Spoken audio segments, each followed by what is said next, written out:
I just think like when you're getting started with buyer personas, the best place to look is internally. Like somebody at your company does the thing that you're selling to. So like I go ask them and I'd be like, where do you hang out? What do you read? What do you care about? What's your biggest problem right now? And then I ask them if they can intro me to 5 of their friends that are not internal, because it's like, okay, where's the overlap? Oh, 4 out of 5 of them said they hang out in this community. I should probably go join that community and like find out what they're doing. Like, what other things are you researching when you're trying to learn a persona? Well, that's a big thing I do for like my SDR team, for example. I mean, it's easy for me because they're selling to me, like selling to sales here, so I can tell them so like one thing I'm always doing is sending any emails I get that I like, things of that nature. But I'm also finding other people in my network who are SDR leaders, sales leaders, and getting them on team calls to like have them do feedback calls.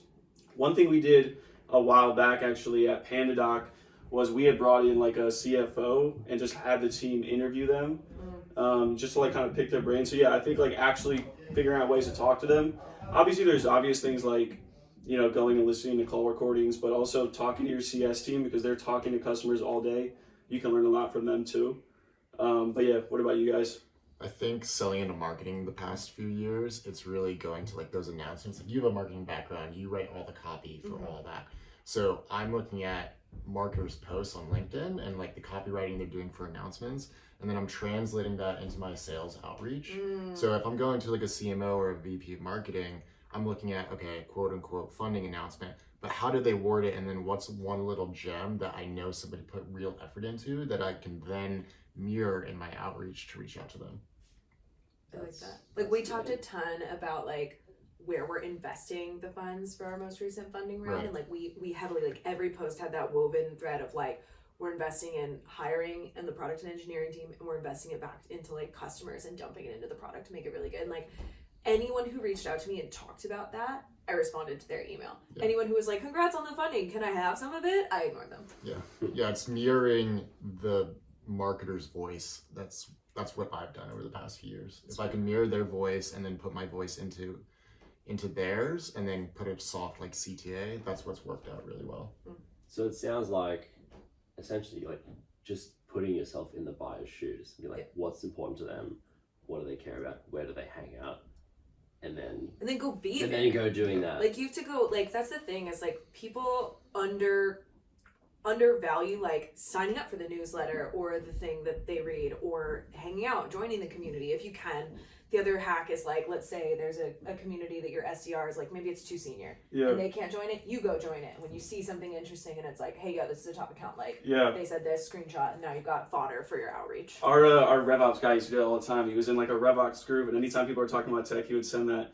But I think another thing, I'll speak to my experience because most of my experience is selling into sales and marketing folks, but with salespeople specifically, I think one of the key ways to stand out right now, like selling to that buyer persona, is having some sort of offer beyond like obviously a demo or taking a call.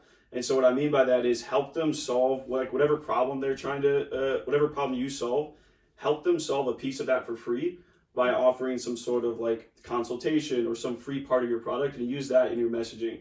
I think with sales leaders specifically, they get hit up by so many people that I think right now that's the best way to stand out is having some sort of offer. So like for a line, for example, when you're doing your outreach, I don't know if you guys do anything like this, but you could frame it as, hey, we talk to a lot of sales leaders. I can share some insights on, how they're keeping their sales cycle less complex. Or obviously you guys do like the free rooms, like free deal rooms or whatnot.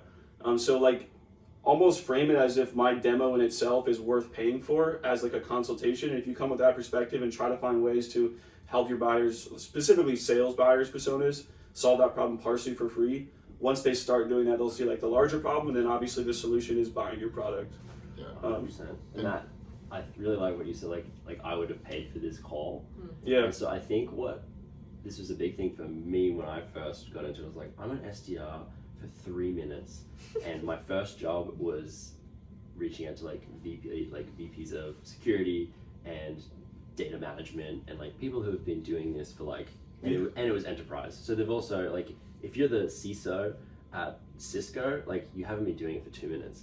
But what I found super fascinating was that they don't read every single newsletter. They don't read every single Gartner report, every single whatever. So if you can actually like truly like listen to all the podcasts. So if you go, as to what you were saying, and you ask yours, and you go and ask a bunch of people, and you get, oh, hey, you're like, all these people get value from all these different places, and then you become this subject matter expert on all of it.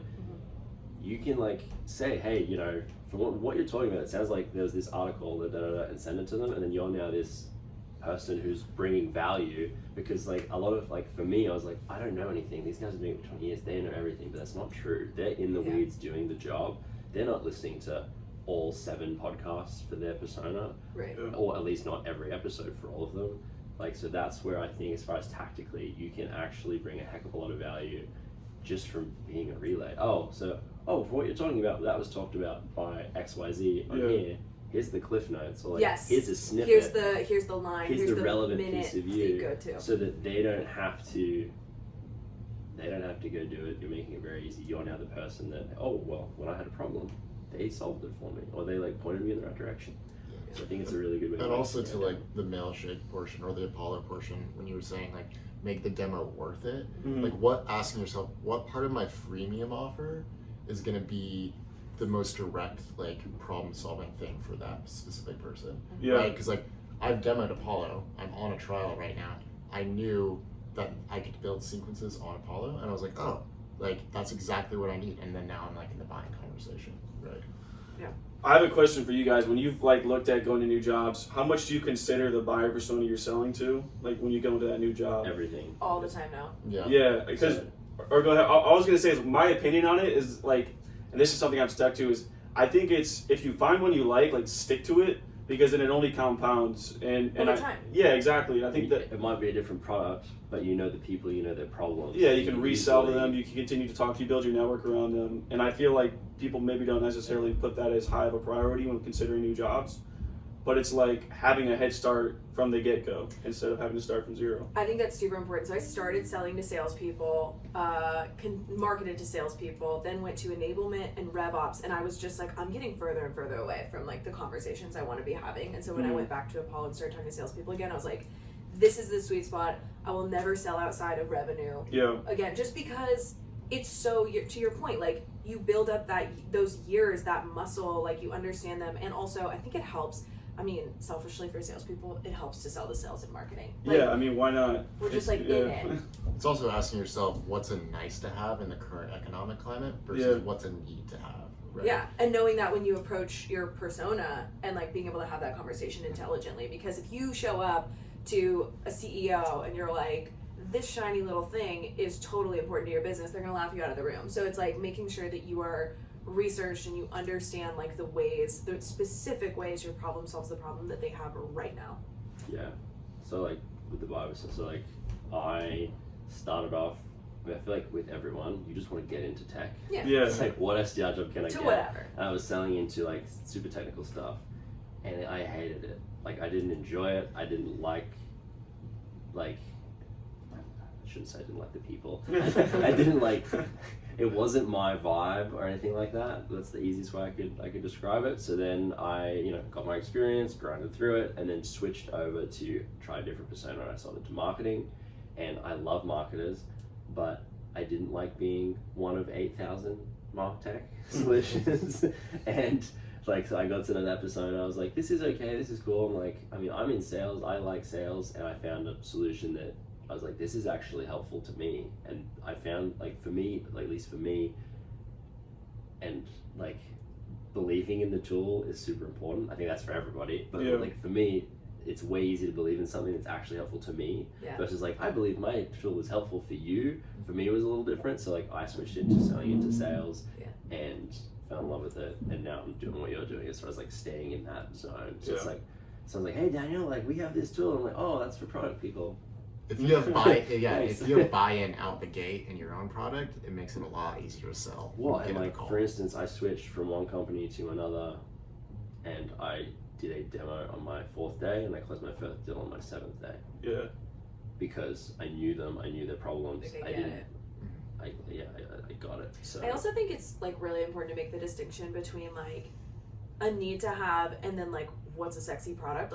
There are some really important solutions that are boring as hell, and yet it's SOC I don't 2. know. Yeah, you just oh my god, just sell it to the anyone. least glorious product. Yeah, well, I even think about delivery discoverability. Like, so freaking important. People don't totally get it, and it's like absolutely critical to your sales motion.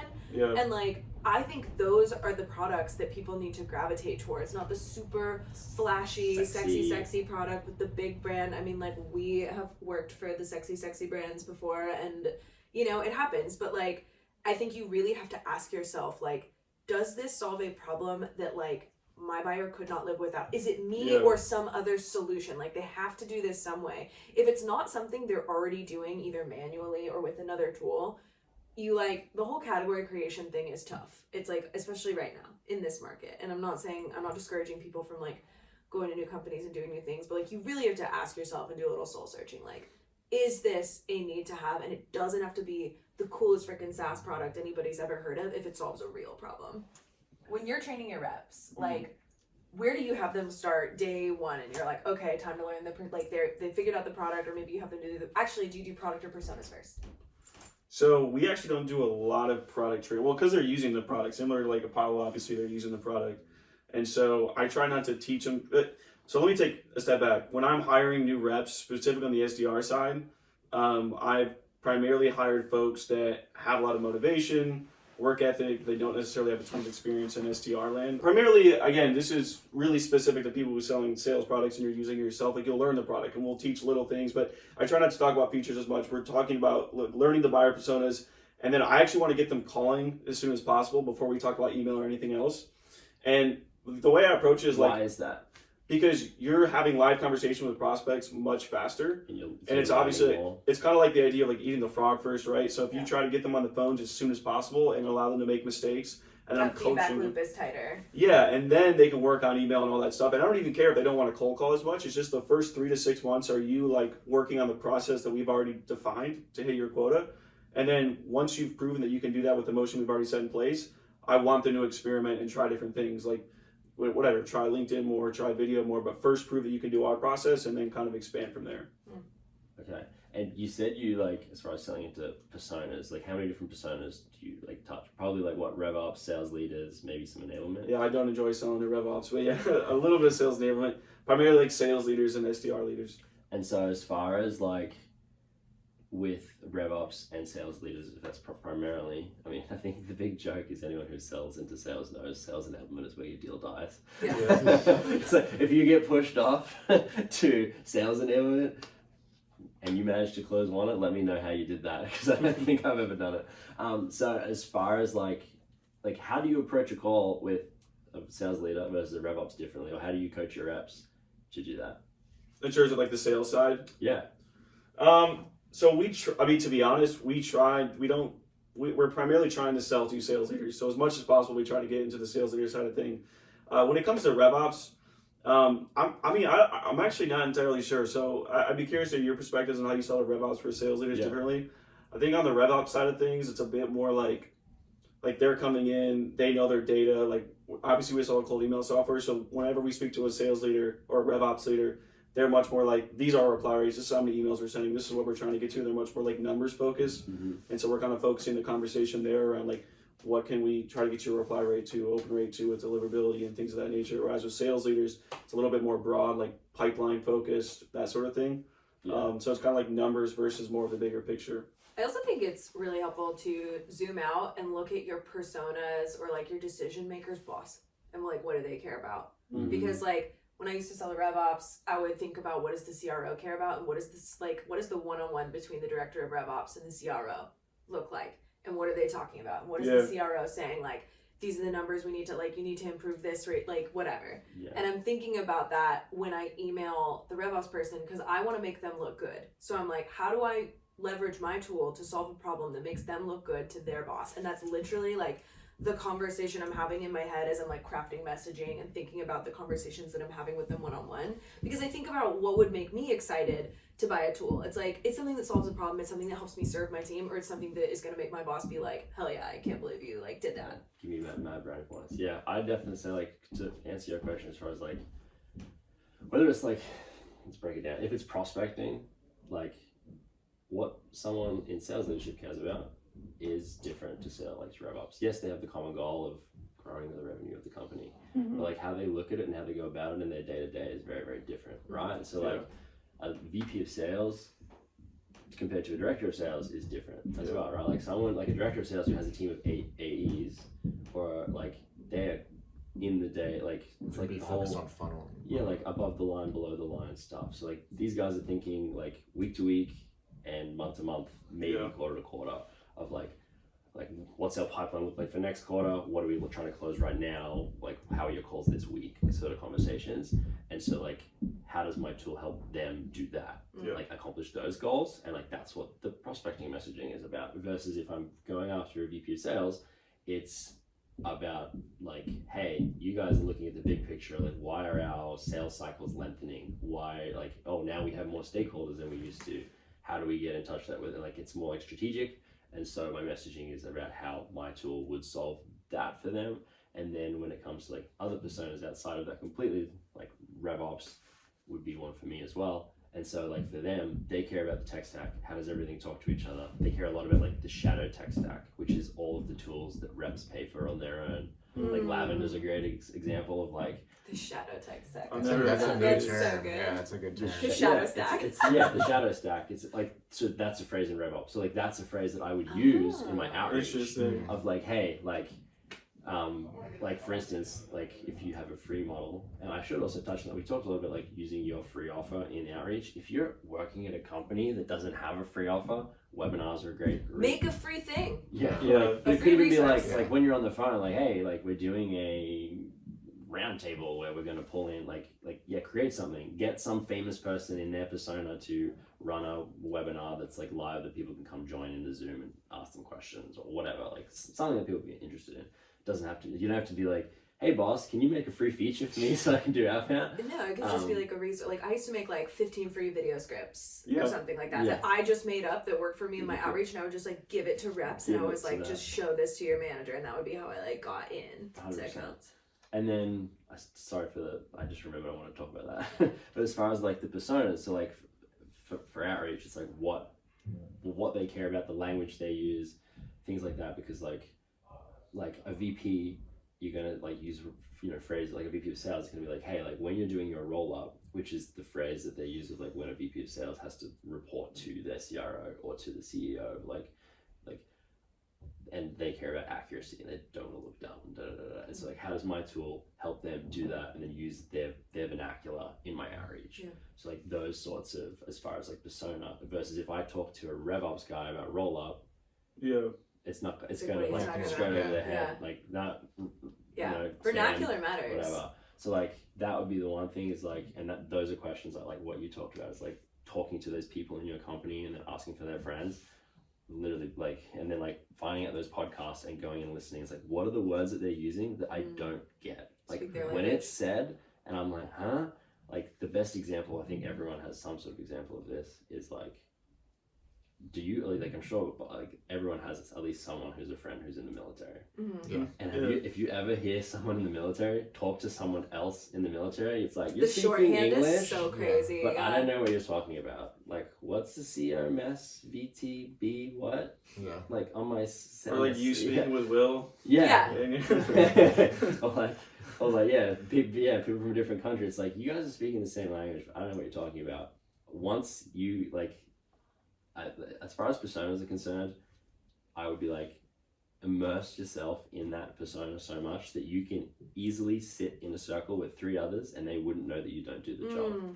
That would be like, That's a good tip. I also think like there's something to be said, and this might be a hot take. Y'all can fight me on it if you want. But like, I think if you know your persona and the problem your product solves well enough, you never have to show a demo to close the deal.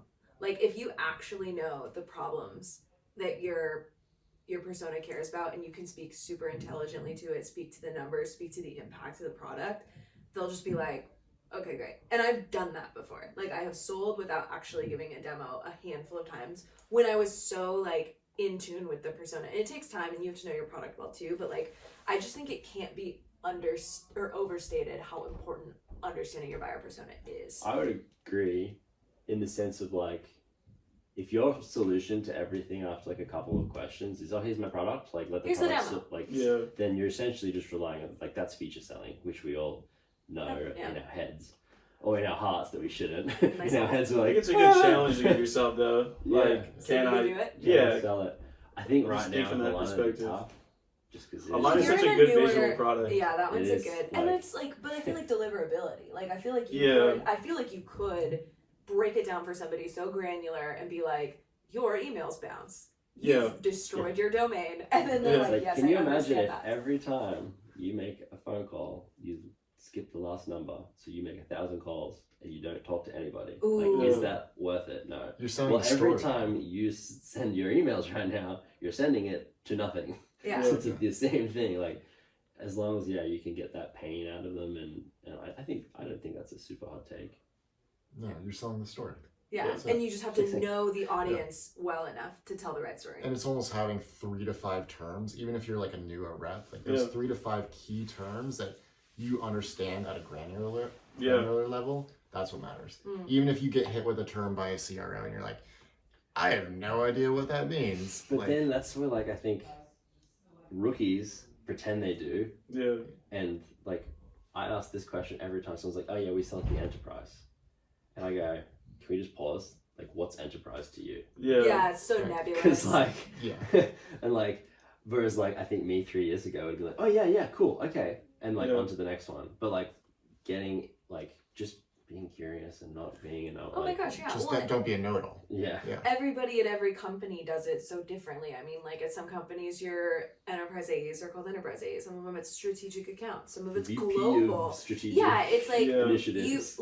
you can get as dialed in with your persona as you want, and then you do need to get even more granular, like company by company, and understand, especially as you're going up market and they're bigger companies and you have more decision makers involved. Like when you've got 11 to 15 people in the buying committee, like you got to learn a lot of personas, because yeah, maybe you're not selling directly to the CRO or the CFO, but you got to know how to talk to them when you're at like a bigger company. 100%. And this is where I think a lot of reps can like struggle, or like why this status quo is in the closed loss reason a lot, or like ghosted, is because new personas get looped in and they don't know how to sell to them and how it will affect them. They're still selling to the VP of sales, but instead they've just put in the RevOps person, And they're talking to the or the RevOps VP of person like the CS, VP of sales. and it's not hitting. Mm. And then it's like, yeah, okay, cool, we'll talk internally and go next week. And this is where I love Aligned. Yeah. Plug. As far as like the and knowing the personas is super important, because for instance, if I'm talking to like a director of sales and then all of a sudden I see a RevOps person's joined the room, and what they looked at, like what resources I've sent them, I'm like, those resources aren't relevant to you, and I will go in and then I will share a case study that's RevOps focused, and Smart. then be like, hey That's so champion, your person who you like introduced was poking around, this is actually more relevant to them and here's why. And so like I'm coaching my champion, and then like, oh, that's amazing, thank you. Then they look good, I'm making them look good internally, I'm helping myself out because now all the stakeholders are being involved. Yeah. And this is the other part that I think lots of folks like unaware of, right? Like, let's say your champion is a director of whatever product. They answer the VP of product, but this tool also involves like your tool involves the VP of engineering, maybe like some data people. Yeah. Your champion goes to their boss, and then their boss at the meeting that the champion's not in talks about it to a couple of other people and shares that deck you sent around. Yeah.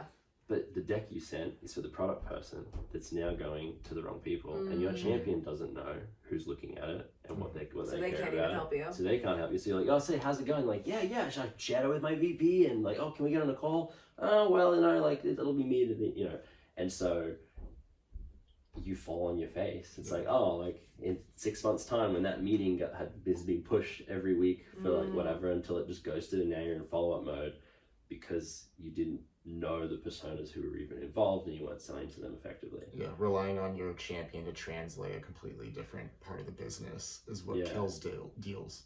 Yeah. So that's where That is hugely helpful. Like just having those analytics of being like, who the hell is in the room?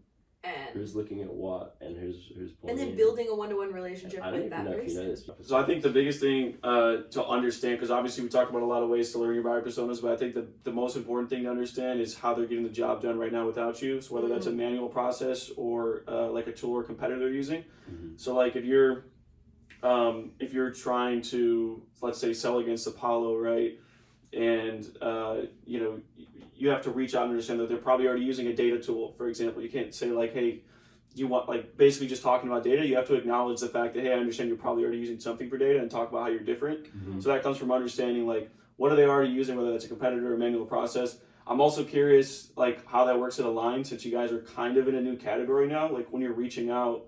For us, it's more like it wouldn't be like it's a lot of blue green fields, Yeah. whatever. So White like, space. but it's which I thought would be way easier than a Yeah. competitor. But at least with a competitor, you know that they acknowledge that there's a And problem. that they have Yeah, budget budget, for it. yeah, And they have exactly. budget. So this is Budget's the more toughest. like I'm selling against Google Sheets, Yeah. right? I'm selling against Gmail. Yeah. Because like right now, And right now Notepad. I send everything. We just send emails, and so then it's trying like, well, how is that? So it's having to uncover how that isn't good for their buyers. Yeah. Like, okay, so you send an email with a bunch of collateral, as does the 3 other vendors that they talked to, and then you have 15 different email threads with each persona that they loop Yeah. in. And after your 6-month sales cycle, there's 150 emails across 7 different threads, and you've emailed the same deck that you've updated now 6 times, so there's 6 different versions, and your poor champion who's sitting there trying to sell this internally is just overwhelmed. So like that's sort of like you're selling against the status quo. But so I really liked that tip as far as Yeah. Understanding what they're doing. understand what they're doing right now Yeah. is How you stack up. killer. Yeah. What about you, Zoe? I think there is a community for every buyer persona, and you should be there. Like, I really just believe that you'll learn so much by just observing the conversations that persona is having, and like, there's a lot of ways to do that. I got really scrappy when I was an SDR and like snuck my way into communities by Yeah. like kind of finessing my title a little bit. But it's like when I sold to RevOps, the best, quickest way I learned was joining like RevOps Co-op and WizOps. Like, I just needed Yeah. to hang out in those spaces and hear them talk and interact with each other, and there will be natural moments for you to insert yourself into the conversation and be helpful as you learn the persona, as you start like providing that value. But like, I mean, if you're selling to technical people or like CISOs or devs, like they're on Discord. If you're selling to like e-com, they're all on GitHub. Twitter. Yeah, it's like they're on like Twitter, or like there's a community. People, like if you sold into real estate or something, they're all on Facebook. Like there's a community somewhere for the Yeah. people that you sell to, and you should go be there too. Step into their shoes and live and die by what they're saying and what they're writing, and then mirror what they're saying when in your outreach. I love all of it. Good stuff. House of Aligned. Yeah. Sales camp. Sales camp. House of Aligned. I know.